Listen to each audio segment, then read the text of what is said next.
परिचय। कैसे हो अमित? मैं बढ़िया हूं।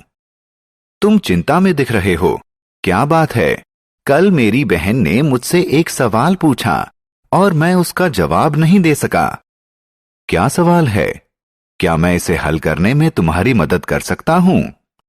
उसने पूछा कि ऐसा क्या है जो हमें फल भी देता है और लकड़ी भी, जो धरती पर पैदा हो सकता है और पानी में भी, जो घर में पाया जाता है और जंगल में भी।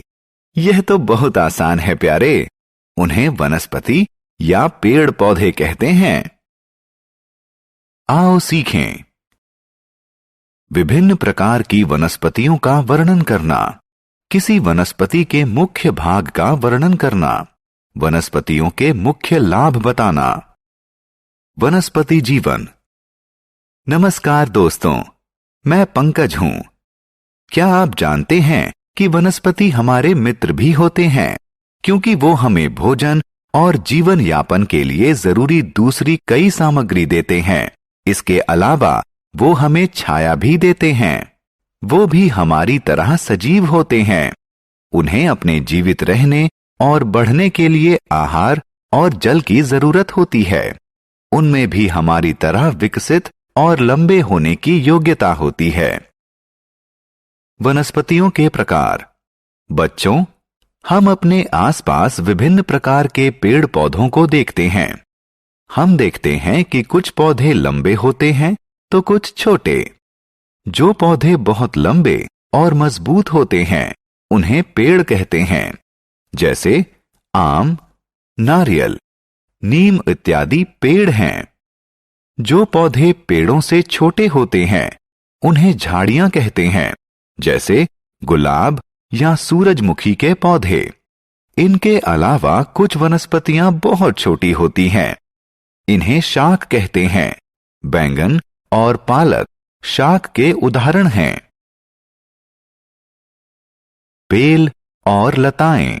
दोस्तों, यह जानकर आपको आश्चर्य होगा कि कुछ वनस्पतियां सीधी खड़ी नहीं हो सकती और उन्हें खड़े होने के लिए सहारे की जरूरत होती है।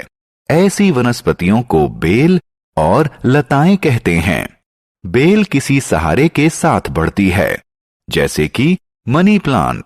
लताएं जमीन पर फैलकर बढ़ती हैं, जैसे कि कद्दू और तरबूज।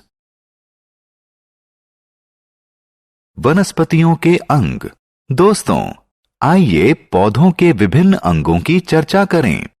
किसी पौधे के मुख्य अंग जड़, तना, पत्ते, फूल और फल होते हैं।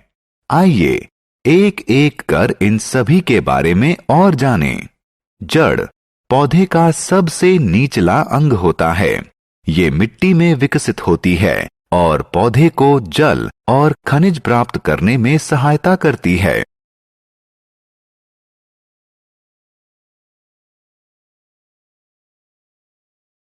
तना और पत्तियां। पौधे का अगला अंग तना होता है। पौधे के कठोर भाग को तना कहते हैं, जो जमीन के ऊपर उगता है।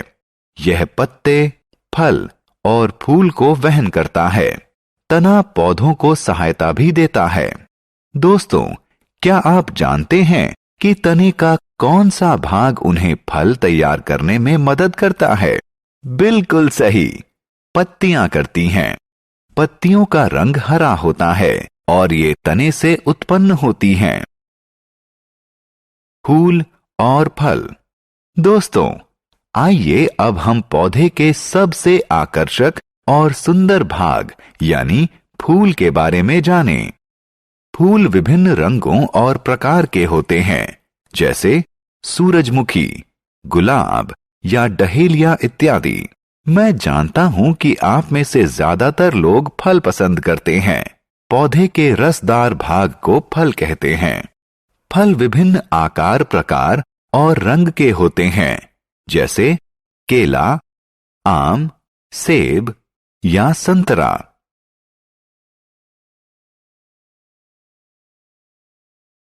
बीज। जब हम सेब काटते हैं तो उसके अंदर क्या देखते हैं? हाँ, बिल्कुल सही, हम छोटे भूरे बीज देखते हैं। दूसरे फलों के अंदर भी बीज होते हैं, जैसे पपीता और आम। क्या आप जानते हैं कि नए पौधे का जन्म बीज से होता है?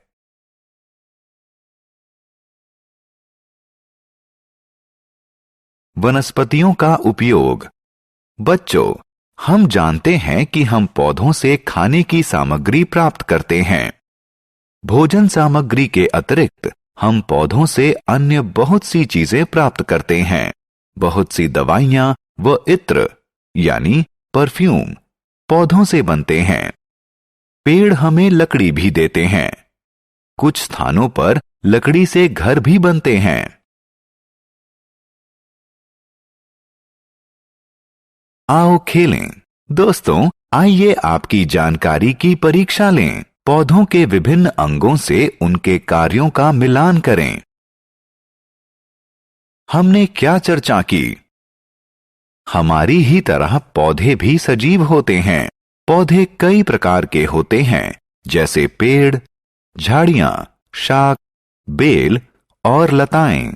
पौधे हमें भोजन, लकड़ी, तेल, दवाई और सांस लेने के लिए ताजा हवा देते हैं।